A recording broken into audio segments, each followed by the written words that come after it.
alamisa ye novembre kalo tile 2 sanba 2023 amunu ye Mali kunnafoni sɔndi ka ka kunnafoni di yɛrɛ la mandi Mali kɔnɔ fo ka taa se Mali kɔkɔna ma aw sigilen bɛ ka bamanankan kunnafoni min ma kɔnɔ ale wagati sira ko kura aw bisimila.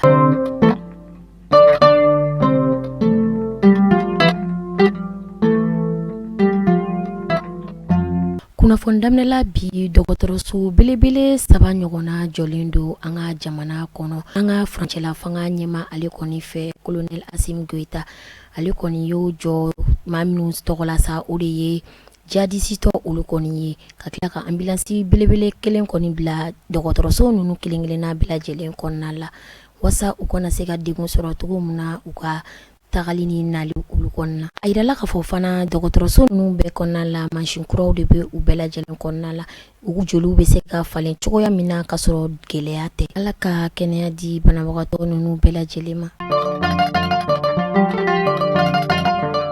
An taa Kidali fɛn min ye MINUSMA ale kɔni ka tagaliko de bɛ senna halisa. MINUSMA ale kɔni y'a ka kasaw kɔni kuru ka bɔ Kidali dugu kɔni kɔnɔna la. U bɔlen Kidali dugu kɔnɔna la u y'u kunda Gawo o kɔni dugu kɔnɔna kan. Fɛn min ye an ka golomafini tabagaw olu kɔni fana kelen bɛ k'u kunda Kidali dugu kɔnɔna kan.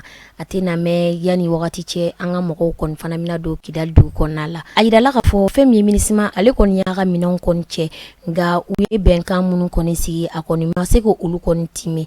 A yirala k'a fɔ a y'an ka mɔgɔw kɔni janfa o bɛnkan olu kɔni kɔnɔna la. An bɛ taa Bafila bɛ fɛn min ye la autorité communication n'o ye Aki ye ale kɔni ye yamaruya di arajoso 6 ɲɔgɔnna ma ko o datugu fɛn min ye u ka juruw kɔni de yɛlɛnna olu kɔni la.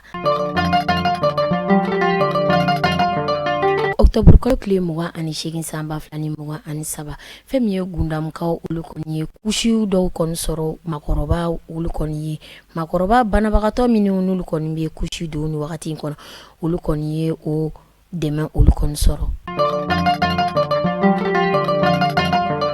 Fɛn min ye groupe scolaire de Boura ale kɔni kilomètre 27 bɛ ani Yoroso ni ɲɔgɔn cɛ. Octobre kalo tile 31 san 2023 banbagaciw kɔni donna olu ka dugu kɔnɔna. Fɛn min ye u ka lakɔliso o kɔni k'o datugu denmisɛnnin olu kɔni tɛ ka se ka taa école la ka sabu kɛ banbagaci olu kɔni bɛ u ka dugu kɔnɔna la.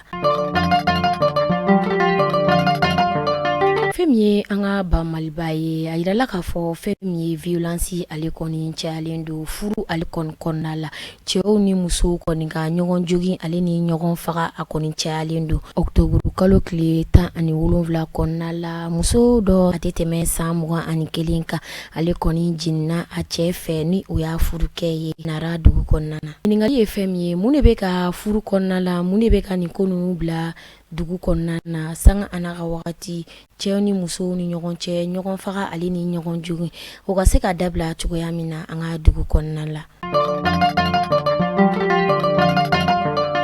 Kalo tile 30 san 2023 kɔnɔna la Kucalakaw fɛ yen nɔ olu ka ekɔlidenw kɔni bɛ tile 3 grève la ni wagati in na. Aw ni ce aw ka lamɛnliko ɲuman na an ka bɔlɔ sanfɛlaw kan ni ne tun ye an ka bi kunnafoni ye aw kan bɛ kunnafoni kura wɛrɛ.